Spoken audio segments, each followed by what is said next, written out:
이사야 1장 18절에서 31절을 나누겠습니다. 먼저 10절에서 15절 말씀을 다시 생각해 봅니다.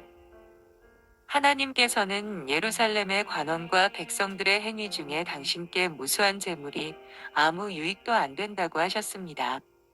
즉 짐승의 피와 고기를 바치는 제사를 기뻐하지 않으신다는 말씀입니다. 하나님께서는 먼저 예루살렘의 관원과 백성에게 수치스러운 이름을 붙여주셨는데 이는 그들이 소돔과 고모라처럼 죄악으로 멸망당할 때가 가까웠기 때문입니다. 그리고 그들의 재물을 거부하신 이유는 자신들의 거룩함을 예배의식에만 국한시키고 짐승을 죽여 제물로 드리면 자신들의 임무를 훌륭하게 수행한 것으로 여겼기 때문입니다. 하나님께서는 이미 당신께 대한 예배와 이웃에 대한 선행이 진정한 예배임을 가르치셨으나 그들은 그 가르침을 망각하고 형식적인 예배만을 드렸던 것입니다. 오늘날 성도들 중에도 하나님께 대하여 주일 예배와 헌금만 드리면 자신들의 의무를 다한 것으로 오해하는 자들이 있습니다. 그러나 하나님께서는 영이시기 때문에 중심을 바쳐 신령과 진정으로 예배를 드리는 자의 마음을 원하시는 것입니다. 하나님께서 유다 백성을 책망하신 이유는 유다 백성의 신앙 행위가 위선적이었기 때문이라고 합니다. 즉 그들은 율법의 요구에 따라 세대 절기의 성전으로 모이는 것은 지켰으나 신앙적 목적이 없는 형식적인 제사만 드렸습니다. 하나님께서는 단순히 예식적인 제사 참석만 요구하신 것이 아닙니다. 왜냐하면 제사 드리는 자의 의식이 곧 그의 경건함을 증명하는 것이 아니기 때문입니다. 그러므로 마음과 생활에 철저한 개혁이 없이는 아무리 화려하고 값비싼 제물을 하나님께 드린다 해도 연락될 수 없는 것임을 알게 됩니다. 왜냐하면 하나님께서는 제물보다 제물을 바치는 마음을 더 원하시기 때문입니다. 하나님께서는 헛된 제물로 분향하는 일과 월삭과 안식일과 대회로 모이는 것을 가증히 여기신다고 하십니다. 그 이유는 이런 성회와 아울러 악을 행하기 때문이었습니다. 월삭은 안식일과 다른 절기, 성회와 함께 논리적 연속성을 갖습니다. 그것은 주로 종교적 규정을 요약하는 데 사용되었습니다.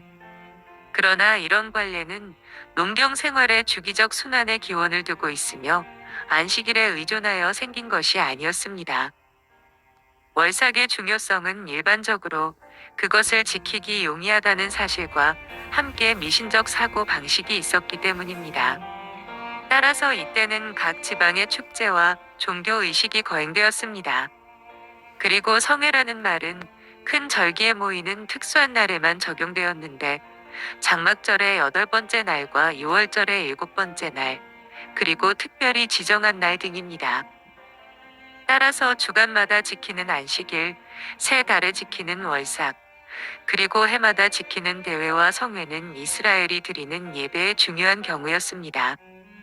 그들은 그 절기 예배를 빠짐없이 드리지만 그 속에는 경건과 헌신의 마음이 없이 축제적인 분위기 속에서 악을 행하는 기회로 삼았기 때문에 하나님께서는 그 행사를 가증히 여기셨습니다.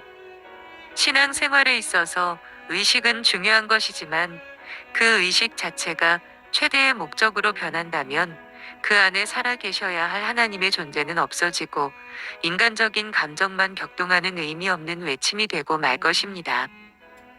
하나님께서는 유다 백성의 손에 피가 가득하므로 그들이 손을 펼치라도 하나님께서 눈을 가리우시고 많이 기도할지라도 듣지 아니하시겠다고 하셨습니다. 여기서 피, 난 살인죄, 혹은 잔인성, 박해, 학대 등을 가리킵니다. 이처럼 외형은 그럴듯하게 차리고 속으로는 살인과 잔인한 학대와 박해를 일삼는 자들의 중심을 하나님께서는 다 아십니다. 그러므로 우리는 무엇보다 먼저 죄를 버리고 마음과 겸손한 손을 들고 하나님께 나아가야 할 것을 생각하게 해줍니다. 17절부터 31절을 살펴보겠습니다. 악을 행하는 유다 백성에게 하나님께서는 그들에게 스스로 씻고 깨끗게 하여 당신 앞에서 악업과 악행을 그치고 선행과 공의를 행하며 고아와 과부를 도우라고 하셨습니다. 물로 씻는 것은 내적인 정결을 회복하는 하나의 전형적 표현입니다. 그리고 고아와 과부는 하나님의 특별한 보호 아래 있기 때문에 의인들이 관심을 갖고 도와 주어야 할 대상이었습니다. 이제 하나님께서 요구하시는 것은 외형적인 제사가 아니고 마음과 뜻과 정성을 다하여 당신을 사랑하고 이웃 사랑하기를 자기 몸처럼 하는 실천적인 믿음의 행위인 것입니다. 하나님께서 유다 백성의 죄를 용서하시기 위해 그들의 죄가 아무리 주홍 같고 진홍 같을지라도 당신께 나와 변론하자고 하셨습니다. 그리하면 그들의 죄가 눈과 같이 희어지고 양털같이 되리라고 하셨습니다. 이와 같이 하나님께서는 때때로 인간들에게 함께 의논하는 것을 허락하십니다. 그래서 그들의 길과 주장이 공평치 않음을 드러내신 후 그들의 죄를 숨길 수 없음을 보여주셨습니다. 그러므로 우리가 진정으로 회개하고 죄의 문제를 해결받으려면 하나님께 나아가 그분과 더불어 진지하게 지나온 과거의 허물을 의논해보고 앞날에 대해 새로운 결단을 하여야 한다는 것을 알게 됩니다. 그럴 때 하나님께서는 모든 죄를 용서하시며 선한 길로 인도하실 것입니다. 하나님께서 유다 백성에게 요구하시는 것은 단순히 즐겨 순종하는 것뿐이었습니다. 순종의 결과는 땅의 아름다운 소산을 먹는 것이지만 반대로 불순종하여 배반하면 칼에 삼키울 뿐입니다. 강압에 의한 순종이 아니라 자원하는 마음으로 하나님께 복종하기를 원하는 자들에게 임한 하나님의 축복은 놀라운 것입니다. 이와 같이 순종하는 자에 대한 축복과 불순종하는 자에 대한 저주가 확실합니다. 그렇지만 오늘날도 하나님께서는 당신의 택한 백성들이 순종함으로 복된 삶을 영위하기 원하시고 계십니다. 과거의 예루살렘과 현재의 예루살렘이 어떻게 다른지를 보여줍니다.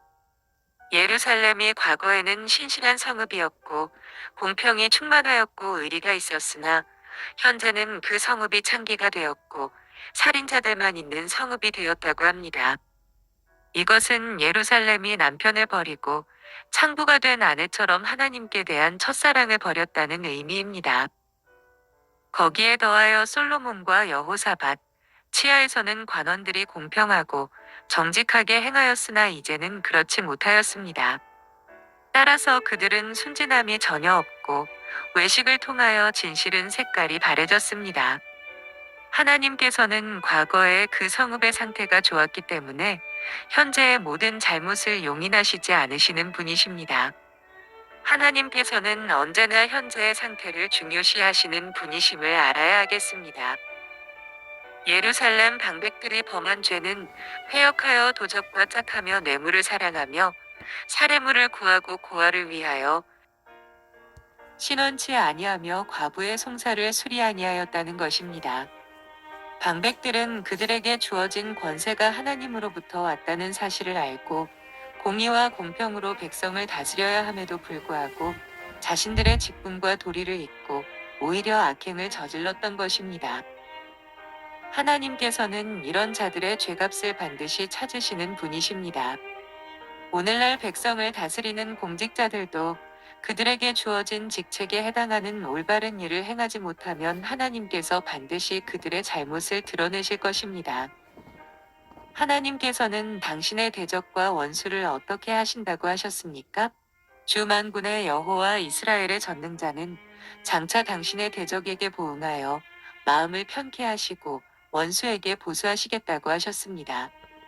이 말씀은 일종의 반어적 표현으로 범죄한 유다 백성에게 하나님께서 강한 벌을 주시는데 당신의 마음이 흡족하기까지 이스라엘의 대적들을 사용하여 징계하신다는 것입니다. 이와 같이 하나님께서는 비록 당신께서 택하신 백성이라 할지라도 악하고 패역한 행위에 대하여는 반드시 보수하셔야만 그 마음이 편하게 되시는 것입니다. 이것은 당신의 공의로우신 성품에 근거한 조처인 것입니다. 하나님께서는 예루살렘을 그들의 찢기와 혼작물을 다 제하여 버리시고 그들의 사사와 모사들을 본래와 같이 회복하신 후에 과거와 같이 의의 성읍이고 신실한 고을이라고 칭하신다 하셨습니다. 즉 하나님께서는 패역한 백성에게 직접 간섭하셔서 개혁을 유도하시고 외식하는 지도자들을 제거하신 후 본래와 같이 회복시키신다고 하셨습니다. 이는 오늘날 당신의 교회를 위해 행하시는 일을 보여주는데 교회의 잘못된 지도자들을 벌하시고 굳세게 세우신다는 것입니다. 그러므로 하나님께서는 교회를 해롭게 하는 지도자들을 심판하시는데 그렇기 때문에 지도자가 더 큰 심판을 받는다고 하셨습니다. 예루살렘과 귀정한 자들은 공평으로 구속이 되고 귀정한 자는 의로 구속이 될 것이라고 하십니다. 예루살렘의 패역함을 심판하시는 하나님의 공의가 오히려 남은 자들에게 구원을 가져와 그들이 시온을 다시 세우고 하나님께로 돌아온 자들은 그분의 의로 구원을 받게 되는 것입니다. 비록 하나님께서 불의한 자를 심판하실지라도 그 안에서 믿음을 지키고 있는 자들은 그들의 의로 인하여 구원을 받게 되는 것입니다. 그러므로 이러한 자들은 어떤 환난이 닥쳐와도 두려워하지 않을 것입니다. 따라서 그리스도인들은 죄가 관영한 세상에서 살고 있다 해도 전적으로 하나님을 의지하고 죄의 요소를 없앨 때 하나님의 구원하심을 입게 되는 것입니다. 하나님의 의로 구속받지 못한 자들은 패역한 자요 죄인이기 때문에 하나님의 의로 구속받지 못하고 패망하며 또한 여호와를 버린 자도 멸망할 것입니다. 여기서 멸망할 자들은 외식하는 위선자들, 회개하기를 거부하는 자들인데 이런 자들은 언제나 친근하게 하나님의 백성과 관계를 맺고 있습니다. 그러나 그 중심에는 진실한 신앙이 없으므로 하나님께서 가증히 여기게 됩니다. 이와 같은 사람들에게 준비된 하나님의 형벌은 견딜 수 없는 고통이요 하나님과의 분리됨입니다. 따라서 성도들은 이런 위선자들의 마지막을 교훈 삼아 자신의 길을 돌아보아야 할 필요가 있는 것입니다. 예루살렘의 패역한 행위와 그들이 당하는 결과는 무엇이라고 합니까? 그들은 상수리나무 아래서 우상을 섬겼으나 이제 그것으로 인하여 부끄러움을 당할 것이고 그들이 택한 동산으로 인하여 수치를 당할 것이라고 합니다. 여기서 상수리나무와 택한 동산은 불법적인 예배 장소와 예배 대상을 지칭하는 의미로 사용되었습니다. 그런데 이스라엘 위에 하나님의 심판이 임하게 될 때 그들이 섬기던 우상은 그들에게 전혀 도움을 주지 못하므로 수치를 느끼게 될 것입니다. 지금도 하나님께 돌아오지 않고 우상에게 도움을 구하는 자가 있다면 그는 하나님의 심판을 피하지 못하고 오히려 부끄러움을 당하게 될 것입니다. 하나님의 심판으로 수치를 당하는 자의 모습은 잎사귀 마른 상수리나무 같고 물없는 동산 같을 것이며 강한 자는 사물하기 같고 그 행위는 불티 같아서 함께 탈 것이나 그것을 끌 사람이 없을 것이라 합니다.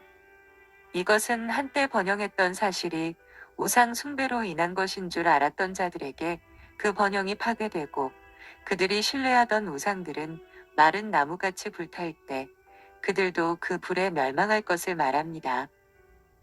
의인들은 시냇가에 심은 나무처럼 뿌리가 마르지 않지만 그들은 생수의 근원이 되신 하나님을 버렸기 때문에 생명이 없다는 것입니다. 오늘날 그리스도인들은 생명의 근원이시며 생수의 근원이신 예수 그리스도께 뿌리를 내려야 하는 것입니다. 감사합니다.